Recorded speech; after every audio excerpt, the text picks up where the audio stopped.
చెప్తుంటారు.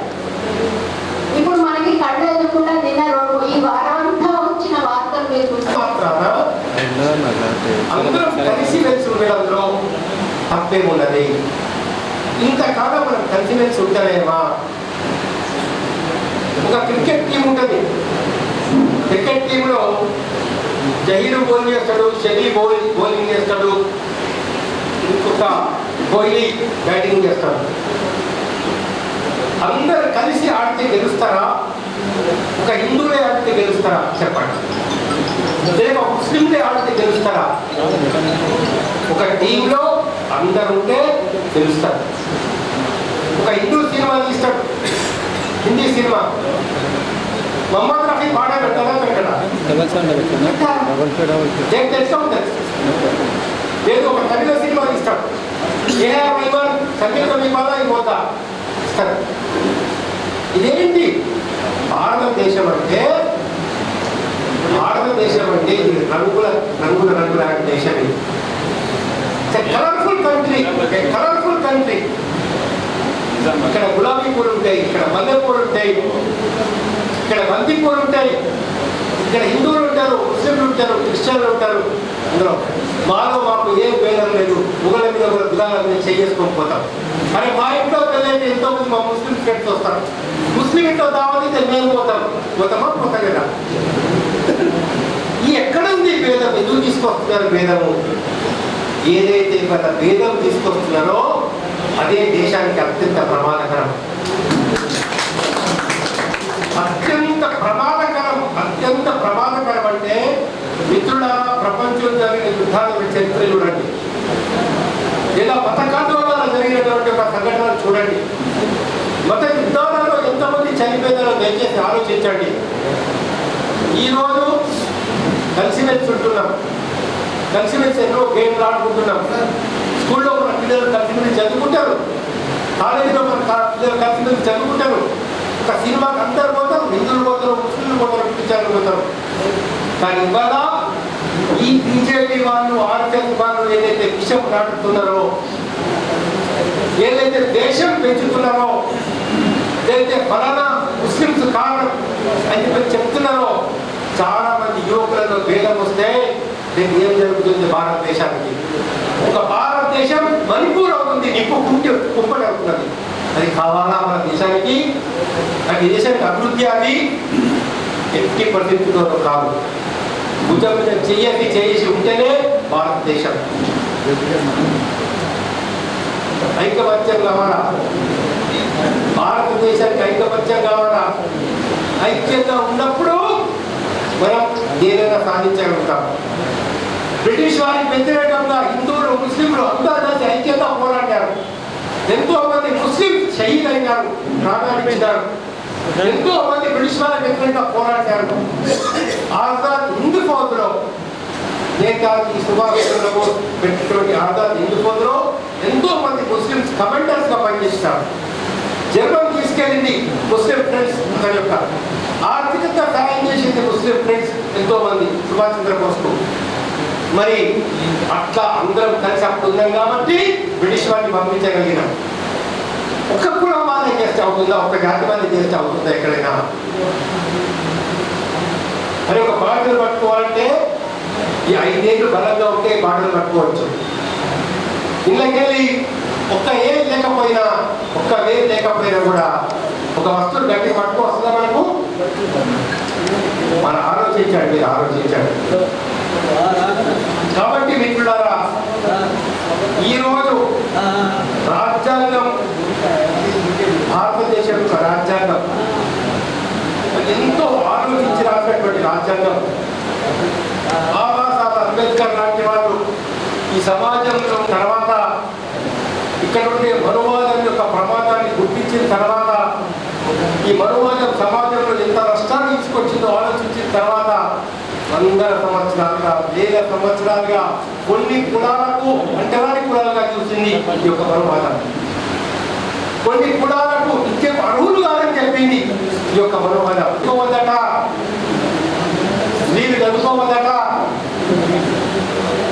కర్ణుడు అర్జునుడితో పోటీ చేస్తాంటే ఏ కులమని అంటారు మహాభారతం కథ చెప్పండి.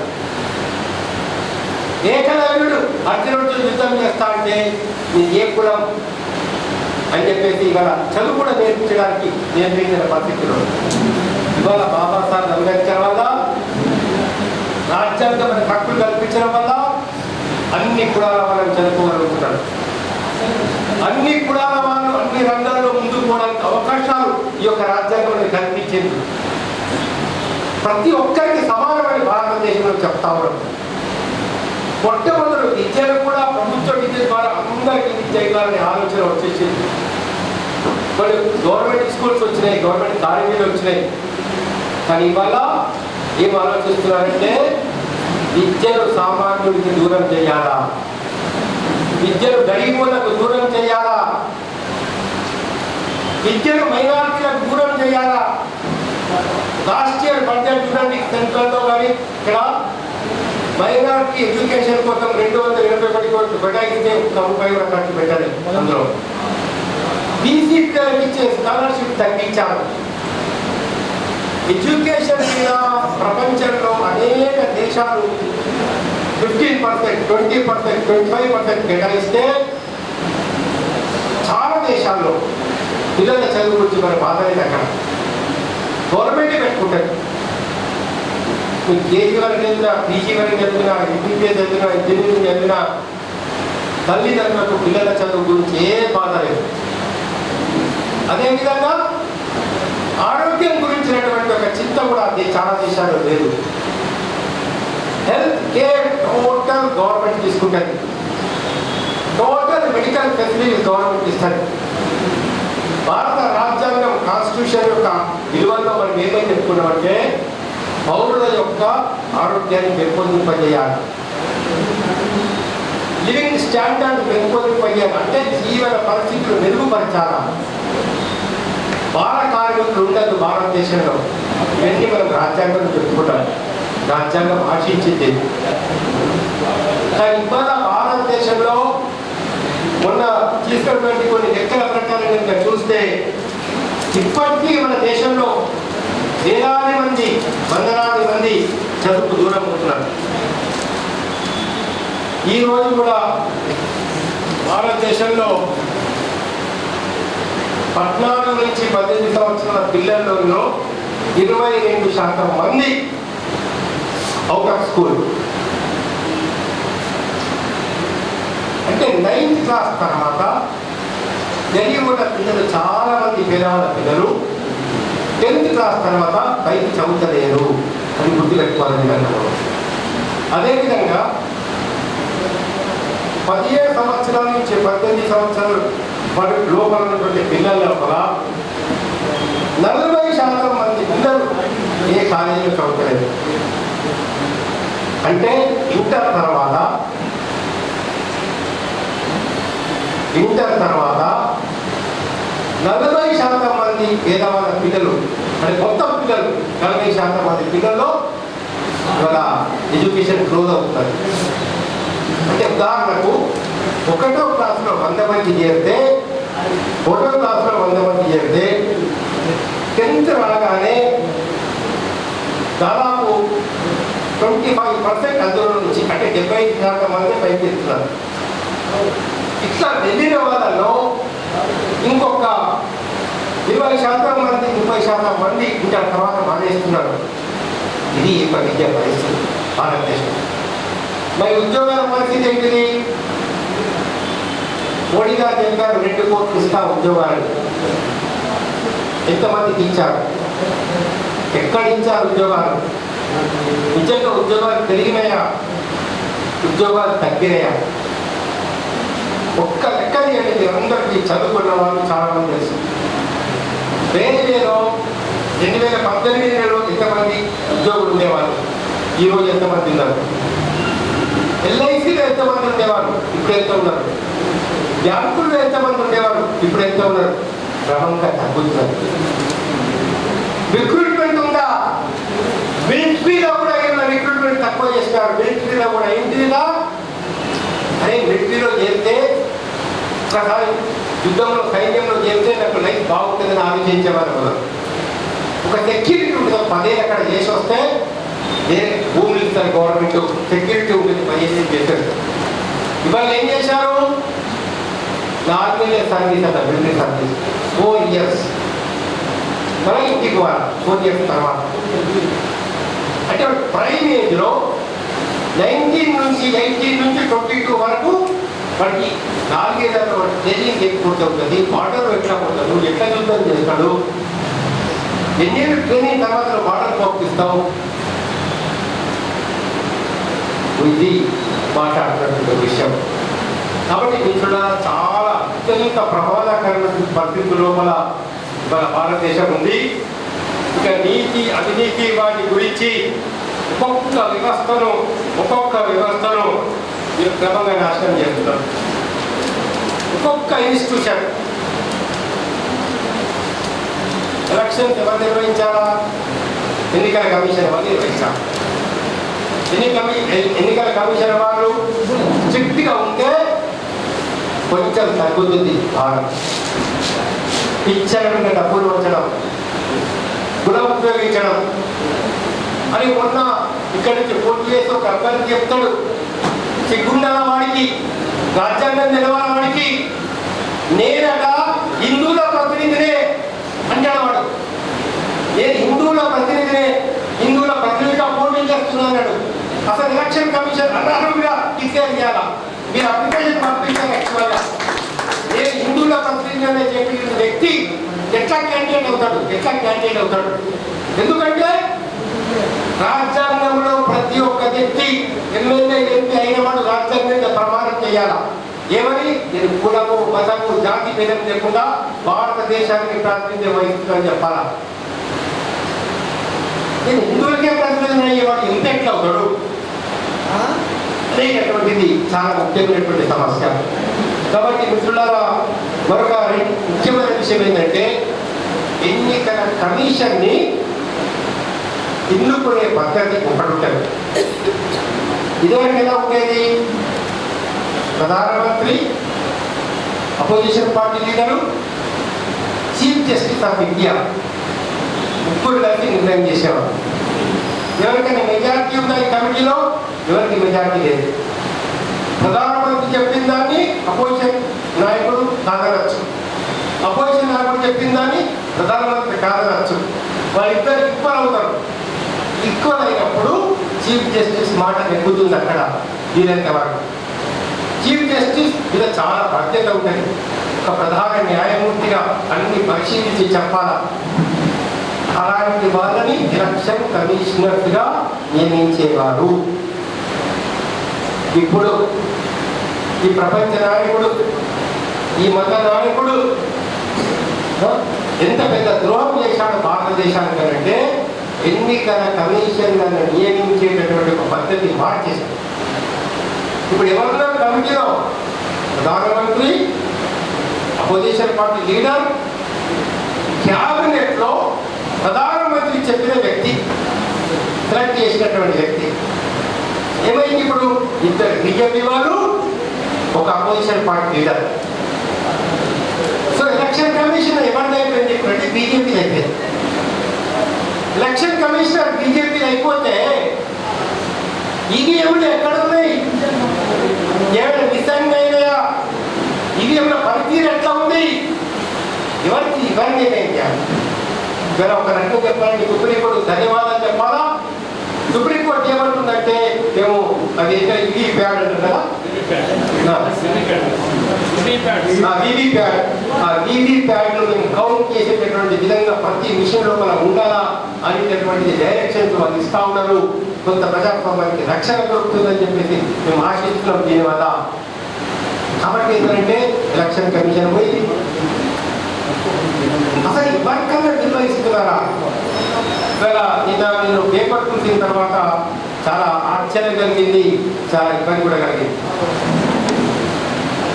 మీకు మీరు ఎవరెవరు గవర్నర్ యొక్క ప్రోగ్రామ్ అటెండ్ చేశారో తెలియదు, రాష్ట్రపతి యొక్క ప్రోగ్రామ్ అటెండ్ చేశారో తెలియదు. కానీ గవర్నర్ రాష్ట్రపతి వచ్చినప్పుడు ఏ చిన్న ఫంక్షన్ కానీ పెద్ద ఫంక్షన్ కానీ ఎలా ఉంటుందంటే ఫస్ట్ గవర్నర్ వచ్చాక కూర్చోవాలి, రాష్ట్రపతి వచ్చాక కూర్చోవాలి.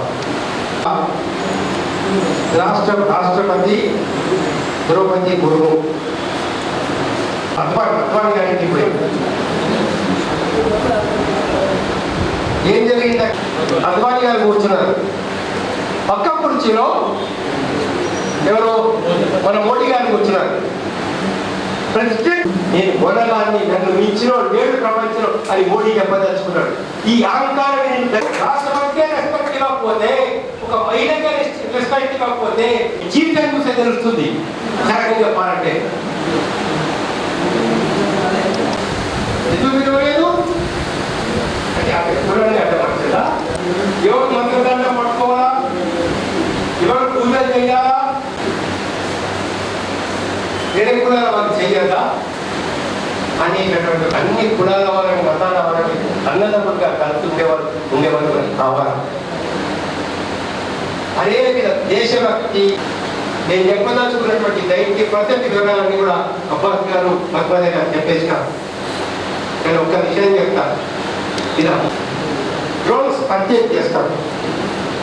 అమెరికా అమ్ముతున్న డ్రోన్స్ అప్లికేషన్ పెట్టదు, వెరిఫికేషన్ చేస్తాడు.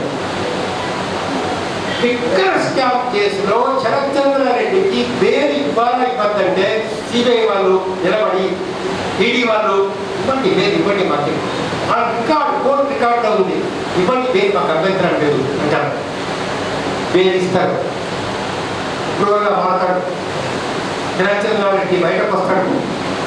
బయటకు వచ్చిన 5 రోజులకు బీజేపీ అకౌంట్లో 50 కోట్లు ఇచ్చాడు.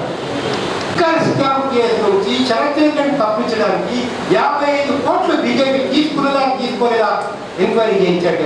భవిష్యత్తులో నిజం జరుగుతుంది. మాగుంట రాఘవరెడ్డి ఉన్నాడు, నెల్లూరు డాగ్ వాడు, నెల్లూరులో లిక్కర్ స్కామ్ చేసేటటువంటి లిక్కర్ దందా చేసేటటువంటి వాడు మొత్తం వాడి మీద ఇది దాడి చేస్తారు. అరెస్ట్ చేశారు. చేసిన తర్వాత ఏమైంది? సేమ్ కథ. బీజేపీకి అకౌంట్లోకి డబ్బులు రాయి, బెయిల్ వచ్చింది, అప్రూవల్ అయిపోయాడు. కేసు నుంచి బయట వేసేసారు. 65 కోట్లు ఇచ్చాడు. 65 కోట్లు. ఇది అవినీతి అవునా కాదా? తెలుగుని వాళ్ళ ముందు ఎంత దోహా మాట్లాడతారంటే, అసలు 420 అంటే నా దృష్టి లోపల మోడీ అండ్ అమిత్ షా ఏమన్నా కనిపిస్తున్నారు. ఇక్కడికి వచ్చి ఏమని చెప్తారు? కాళేశ్వరం పెద్ద కుంభకోణం, కాళేశ్వరంలో కేసీఆర్ డబ్బులు తిన్నాడు, ఏటీఎం అతనికి 50,000 కోట్లు 40,000 కోట్ల రూపాయలు తిన్నాడు కేసీఆర్ అని చెప్తాడు. మరి ఈడీ రాదే, ఏసీబీ రాదే, సిబిఐ రాదే, డబ్బులు కావాలా పైసలు కావాలా? ఇన్కమ్ ట్యాక్స్ వాళ్ళు వచ్చి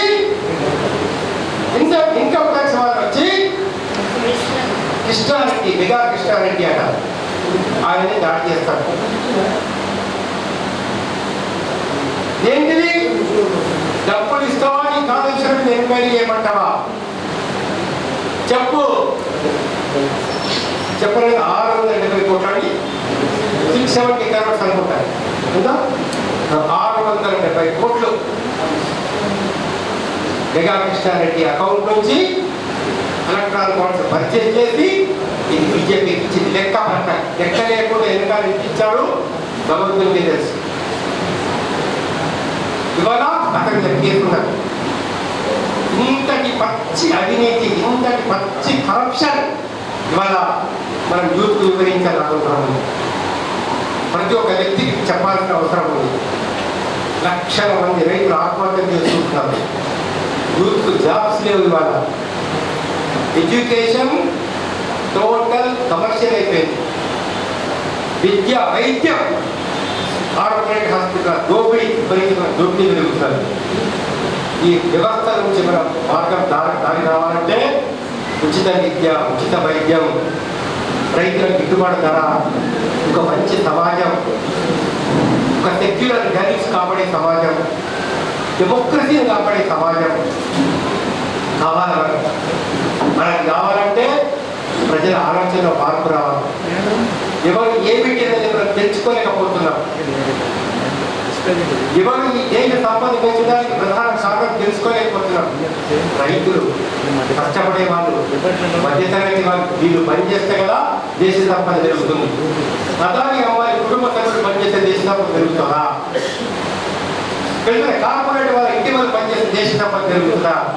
ఎవరి కష్టంతో రైలు నడుస్తున్నాయి, ఎవరి కష్టంతో బస్సు నడుస్తున్నది, ఎవరి కష్టంతో బొగ్గు బయటకు వస్తుంది, ఎవరి కష్టంతో ఎలక్ట్రిసిటీ వస్తుంది, ఎవరి కష్టంతో పంటలు నడుస్తున్నాయి. ఇవాళ ఎవరి కష్టంతో బిల్డింగ్లు నడుతున్నారు, ఇన్ని నడుస్తున్నాయి, ఫ్యాన్ తిరుగుతున్నాయి. దాని వెనకాల కొంతమంది కష్టపడి ఇక్కడ ఫ్యాన్ తిరుగుతున్నాయి, ఊరికే తిరుగుతున్నారా? ఈ దేశం కష్టజీవులతో నడుస్తుంది, ఈ దేశం కార్మికులతో నడుస్తుంది, ఈ దేశం రైతులతో నడుస్తుంది, ఈ దేశం అందరిది, ఈ దేశం హిందువులది, ముస్లింలది, క్రిస్టియన్లది, ఈ భారతదేశం ప్రతి ఒక్కరిది. మేమంటేనే ఆడిదానికి నార్త్ ఇండియాకి వెళ్ళి వచ్చినారు అని చెప్పేసి అంటేనే మేము. కాబట్టి ఏంటో మన భారతదేశం ఇది కల్చరల్ దేశం, ఇది రంగురంగుల దేశం. తమిళం ఉంటుంది, హిందీ ఉంటుంది, కన్నడ ఉంటుంది, మరాఠీ ఉంటుంది, అన్నీ ఉంటాయి. అందరూ అన్నదమ్ముల వాళ్ళని కలిసిమెలిసి ఉండాలి, ఐకమత్యంగా ఉండాలి. ఈ ఐకమత్యం కాపాడుకోవడం కోసం అందరం పనిచేయాలా. విభజించే శక్తుల్ని, విద్వేషం పెంచే శక్తుల్ని, మోసం చేసే శక్తుల్ని, అవినీతి శక్తుల్ని ఓడించడానికి మనందరం కంకణం కట్టమని చెప్తూ ధన్యవాదాలు. అది ఆవేశం ఉన్నది, ఆలోచన ఉన్నది. రేపటి దేశం మనం ఇట్లానే వదిలేస్తే ఏమవుతుందో అన్న ఆవేశం. విద్యా హక్కు ప్రాథమిక హక్కు చేయండి, ఆరోగ్యం అనే హక్కుకు అందరికీ ఆరోగ్యం అనేది హక్కు చేయండి, మినిమం సపోర్ట్ ప్రైస్ అనేది హక్కు చేయండి, తర్వాత మినిమం వేజ్ అనేది కనీస వేతనం అనేది అది కనీస హక్కు చేయండి, అందరికీ స్వేచ్ఛ స్వాతంత్రం అనేది అందరికీ దక్కాలని హక్కు చేయండి. అట్లాంటి రాజ్యాంగం మార్పు చేస్తే మేము ఒప్పుకుంటాం. కానీ ఎవరికో ప్రయోజనం చేయటానికి మీరు చేయడానికి ప్రయత్నం చేస్తే వివరించారు. ఈ భారతదేశాన్ని కాపాడుకోవడం, మతాల మధ్య వైషమ్యాన్ని సృష్టిస్తున్నటువంటి వ్యక్తుల పట్ల అప్రమత్తం ఉండాలి. దానికోసం ఇస్తున్నటువంటి ఈ బీజేపీని ఖచ్చితంగా ఈ ఎన్నికల్లో ఓడించాలి అనేటటువంటి ఒక కృత నిశ్చయంతో మనం ముందుకు పోవాల్సిన అవసరం ఉంది. దానికి సంబంధించిన కరపత్రాలు మేము వేయడం జరిగింది. మీరు వెళ్ళేటప్పుడు దయచేసి ఆ కరపత్రాలు తీసుకెళ్ళండి. దాంట్లో అనేక అంశాలు ఉన్నాయి. మీరు చదవడంతో పాటుగా ఆ కరపత్రాలని మీ మిత్రులకి, ఇతరులకు కూడా అందజేయగలిగితే ఇవాళ మనం అనుకున్నటువంటి లక్ష్యం నెరవేరుతుందని చెప్పేసి తెలియజేస్తూ ఇప్పుడు ఒక థ్యాంక్స్ మిత్రుడు అక్కడ ఒక పాత విగ్రహం ఉంది. పాత విగ్రహాన్ని తీసేసి కొత్త విగ్రహాన్ని పెట్టారు. పాత విగ్రహం ఎక్కడితో చెప్తారా? అక్కడ 12 అడుగుల రోజులు దొంగారు, ఇంకా ఎక్కువ అంటున్నారు కొంతమంది, తెలియదు. అప్పుడు వచ్చిన న్యూస్ ప్రకారంగా 12-15 ఫీట్లో గజాలు దొంగారు. అక్కడ ఏం దొరికింది? ఎవరు తీసుకుపోయారు? ఎంత దొరికింది? అయ్యా మోడీ గారు, హిందూ మతం మీద నీకు ప్రేమ ఉంటే, హిందూ మత రక్షకుడు అయితే నువ్వు యాదగిరిలో దొరికింది, నల్లమల్ల అడవుల్లో ఆంజనేయ స్వామి గుర్తిందో దొరికింది. భారతదేశంలో ఈ 45 సంవత్సరాల కాలంలో ఏ గుడుల కింద ఏమేమి దొరికినారో ఇలా లెక్క చెప్తారా దయచేసి అని చెప్పి అడుగుతాము. దాన్ని ఎంక్వైరీ చేయిస్తారని చెప్పేసి కోరుతున్నాం.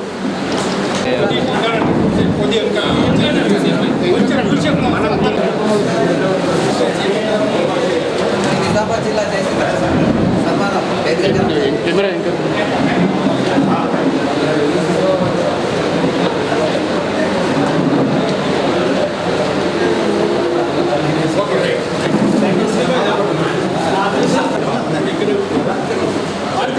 ఉద్యోగుల పక్షాన నిలిచినటువంటి వ్యక్తి, ఎస్మా ప్రయోగించినప్పటికీ కూడా ఉద్యోగులందరినీ ఏకతాటిపై తీసుకొచ్చినటువంటి గనుడు శ్రవణన్న గారు దేని గంగారం గారిని సన్మానిస్తారు.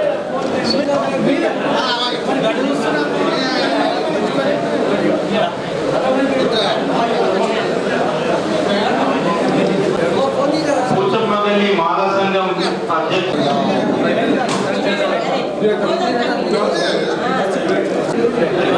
Thank you.